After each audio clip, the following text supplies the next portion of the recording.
retort. I'm not worried, I'll follow reward. You pop my head open like a gun. And pop his head open like a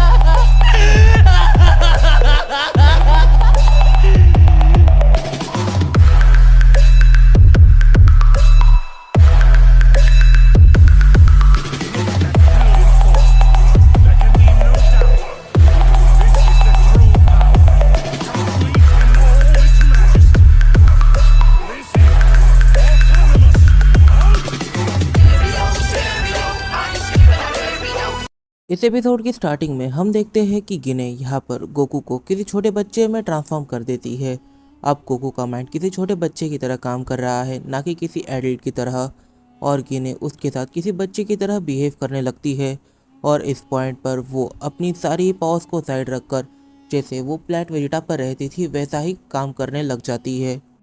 इस point पर Vegeta ये चीज़ दूर से देख रहा था। टर्लस जो अपने किड फॉर्म में था वो इस पॉइंट पर कहता है, वेजिटा उनके ज़्यादा पास में मत जाना। अगर तुम उनके ज़्यादा पास जाओगे और अगर उनका गलती से भी मन हुआ तुम्हें बच्चा बनाने का, तो वो तुम्हें भी किड में ट्रांसफॉर्म कर देगी। फिर कुछ समय बाद गिने वेजिटा और ब्रॉली इन दोनों को भी किड्स के अंदर ट्रांसफॉर्म कर देती है। अब इन दोनों की एज कहीं ना कहीं रेडिट्स और टर्लस की जितनी थी, तो इनकी एज कैकेरॉट से स्लाइटली ज़्यादा है। और यहाँ पर ये लोग अपना डिस्कस करने लगते हैं कि आखिर ये जो चीज़ है ये कब तक रहेगी और क्या इन्हें अपने किड वर्जन की मेमोरी अपने एडल्ट वर्जन में याद रहेगी। रेडिट्स कहता है, हाँ फर्स्ट टाइम किसी को याद नहीं रहता, पर तुम लोग यहाँ पर ठीक से बात कर पा रहे हो और तुम्हारे पास अपने एडल्ट एज की मेमोरी है। इसका मतलब है कि तुम्हारी मेमोरी को कोई भी चीज़ नहीं हुई है। कि तभी गिने यहाँ पर इन्हें और भी ज़्यादा किसी बच्चे की तरह ट्रीट करने लग जाती है। लाइक वो इन्हें सीरियसली छोटे बच्चों के टॉयज देती है, ड्राइंग करने के लिए कोई ना कोई बुक पेन वगैरह दे देती है और उसके बाद उनसे पूछती है क्या तुम कोई स्टोरी सुनना चाहोगे।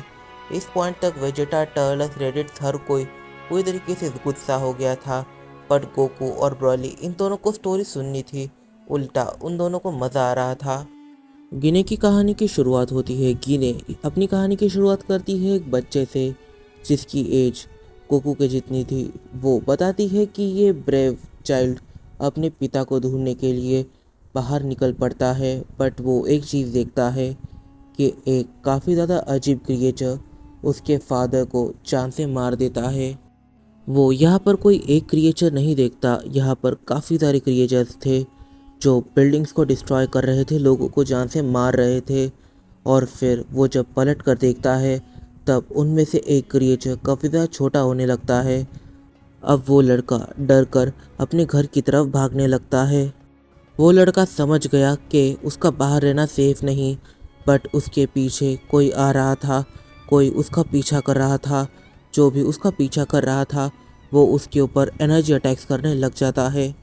वो काफ़ी सारे मॉन्स्टर्स से, काफ़ी सारे की अटैक से बचते बचाते अपने घर के काफ़ी ज़्यादा पास आ जाता है। पर पहले उसका घर सही सलामत था, अब वो सही सलामत नहीं है। बिल्डिंग पूरी तरीके से टूटी हुई है, हर जगह पर उसके स्पीशीज़ के मेंबर्स की डेड बॉडी यहाँ वहाँ पड़ी हुई है। वो इस चीज़ को देखकर सहम उठता है।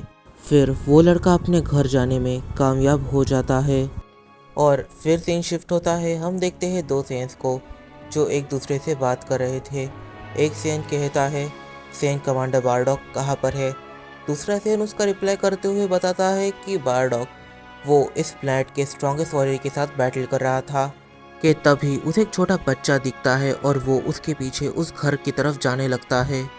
वो छोटा बच्चा, वो बेबी अपनी मदर के पास चले जाता है और उसकी मदर उस वॉरियर की तरफ देखती है जो उसके बेटे को मारने की कोशिश कर रहा था। अब मौत माँ बेटे दोनों के ठीक सामने थी। वॉरियर इनकी तरफ काफ़ी इंटेंसली देख रहा था। वो इस पॉइंट पर इनकी जान लेगा नहीं लेगा, माँ बेटे दोनों इसके बारे में कुछ भी नहीं जानते। बट हाँ, किलर एक चीज़ यहाँ पर देख सकता था कि माँ और बेटे दोनों ही काफ़ी ज़्यादा बुरी तरीके से डरे हुए हैं। ये और कोई नहीं बल्कि सेन कमांडर बारडॉक है। हाँ, सेन कमांडर बारडॉक जो गोकू और रेडिट्स इन दोनों के फादर है। उस बेबी की मदर काफ़ी ज़्यादा गुस्सा हो जाती है। वो एकदम से उस वॉरियर पर अटैक करने के बारे में सोचती है, बट उसका बेबी काफ़ी ज़्यादा डर गया था अब वो रियलाइज़ नहीं कर पा रही थी कि उसे करना क्या है। उस बेबी की मदर अपने बेटे को बचाने के लिए तुम्हारे फादर पर अटैक कर देती है और तुम्हारे डैड उस अटैक को डॉज भी नहीं करते। वो उस अटैक को डॉज कर सकते थे बट नहीं करते। और फिर तुम्हारे पापा को हमारी याद आती है, और जब तुम्हारे पापा को हमारी याद आती है तब वो डिसीजन लेते हैं कि वो उस माँ बेटे को जान से नहीं मारेंगे बल्कि उन्हें ज़िंदा रहने में हेल्प करेंगे। कि तभी किड वेजिटा एकदम से कहता है कि ये चीज़ तो बिल्कुल भी ठीक नहीं है, आपने तो प्लेट वेजिटा के रूल्स को तोड़ा है, ये चीज़ बिल्कुल भी ठीक नहीं है, अगर ये किसी को पता चल गया तो ये बिल्कुल भी ठीक नहीं रहेगा। कि तभी गिने के चेहरे पर एक स्माइल आती है, वो अपनी जगह से उठती है और वेजिटा के सर पर हाथ रखकर कहती है, यस माय प्रिंस, आपने बिल्कुल सही कहा, पर अगर हम असल मायने में देखें तो हम जब दूसरे प्लैनेट पर जाकर उन्हें कॉन्करर कर रहे थे, यही तो हमारी सबसे बड़ी गलती थी। हम हमारे एथिकेट्स को भूल गए थे, हम हमारे मॉरल्स को भूल गए थे। सुपर सैन गॉड ने हमें जो चीज़ें सिखाई हम उसे भुला चुके थे। असल में जब हम लोगों ने ये सब करना स्टार्ट कर दिया था तभी हमने सेंस के काफ़ी बड़े रूल को ब्रेक कर दिया था। कि तभी यहाँ पर एकदम से एक सैन अचानक से आ जाता है। वो बारडॉग से कहता है, मिस्टर बारडॉग क्या आप ठीक हो? और यहाँ पर वो उस एरिया के अंदर आए उससे पहले ही बारडॉग उसे वहीं पर रोक लेता है और कहता है, क्या हुआ, तुम्हें क्या मुझसे कोई काम है? वो सैन बारडॉग से कहता है कि हम सभी आपका वेट कर रहे हैं, हमने इस प्लैनेट की सारी पॉपुलेशन को ख़त्म कर दिया है, अब यहाँ पर कोई भी ज़िंदा नहीं है, यहाँ पर कुछ लिविंग प्लांट्स है और कुछ भी नहीं। जब उस बच्चे की माँ ये चीज़ सुनती है तब वो पूरी तरीके से डर जाती है। उसे लगने लग जाता है कि आज ये उसका आखिरी दिन होने वाला है। वो सैन इस स्ट्रक्चर के अंदर आए उससे पहले ही बारडॉग उसे रोक लेता है और उससे कहता है, देखो तुम यहाँ पर थोड़े टाइम के लिए रुक जाओ, अभी तुम लोगों ने इतना सारा काम कर लिया है, इतने सारे लोगों को मार लिया है, तो फिर मैं ज़रा इस जगह को देख लेता हूँ, अगर कोई एक दो बच जाते हैं तो मैं उन्हें ख़त्म कर कर आ जाऊँगा। वो सैन बारडॉग से कहता है, अब हमें निकलना है। बारडॉग इस पॉइंट पर कहता है, हाँ हम ज़रूर निकलेंगे, पर पहले मैं इस लोकेशन को इन्वेस्टिगेट कर लेता हूँ। कि उस बच्चे की माँ यहाँ पर ये समझने की कोशिश करती है कि चल क्या रहा है। वो एक साइड छुप जाती है क्योंकि अभी तक बारडॉग ने ही उसे देखा था। वो सैन उसे देखे उससे पहले वो एक साइड चली गई जिससे वो सैन उसे देख नहीं पाया। बारडॉग इस पॉइंट पर कहता है कि मैं चेक करके आ जाऊंगा, तुम लोग यहाँ से चले जाओ या फिर थोड़ा सा रेस्ट कर लो, ये तुम्हारे लिए अच्छा रहेगा, अब सारा काम मैं कर लूँगा। इस पॉइंट पर जो टर्लस है वो कहता है, हाँ इस चीज़ को आपने हमें पहले सुनाया था। और फिर अंकल ने उन दोनों को ही एक माउंटेन पर छोड़ दिया और वो दोनों ही माउंटेन पर रहने लग गए और फिर अंकल ने उस लोकेशन को कभी भी विज़िट नहीं किया। गिने इस पॉइंट पर कहती है, हाँ कई बारी मुझे भी ऐसा लगता है कि वो दोनों पूरी तरीके से सेफ होंगे और एक साथ रह रहे होंगे, बट इसके बारे में मैं भी नहीं जानती कि आखिर वो प्लैनेट कौन सा था, अब मुझे वो याद ही नहीं। तभी यहाँ पर गिने अपने मैजिक को बंद कर देती है।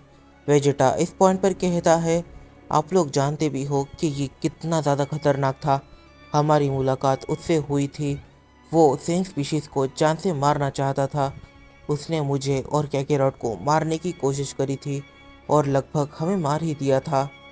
कि तभी यहाँ पर जो गिने हैं वो गोकू की तरफ देखती है और गोकू यहाँ पर कहता है, वेजिटा सच कह रहा है, हम लोगों का पाला उससे पड़ा था और जब हमारा पाला उससे पड़ा तब उसने हमें मारने की कोशिश करी और ऑलमोस्ट हमें मार ही दिया था। गिने इस पॉइंट पर एकदम से गुस्सा होती है और वो एकदम से कहती है, मुझे पता ही था, मैंने बारडॉग को मना किया था ऐसी कोई भी चीज़ करने के लिए, उसकी अच्छाई किसी दिन हमें बर्बाद कर देगी, उसकी अच्छाई और उसकी बुराई ये दोनों अगर एक लिमिट में रहे तो ही अच्छा है, अगर कभी ज़्यादा हो जाए तो काफ़ी बड़ी प्रॉब्लम कर देती है। कि तभी यहाँ पर जो गोकू है वो एग्रेसिवली कहता है, मॉम इतनी चीज़ें हम जानते हैं और ये आधी कहानी है, आधी बातें हैं जो आपने हमें बताई ही नहीं है, जैसे कि क्या सच में वो दोनों जिंदा है या फिर उनमें से किसी एक की डेथ हो गई है।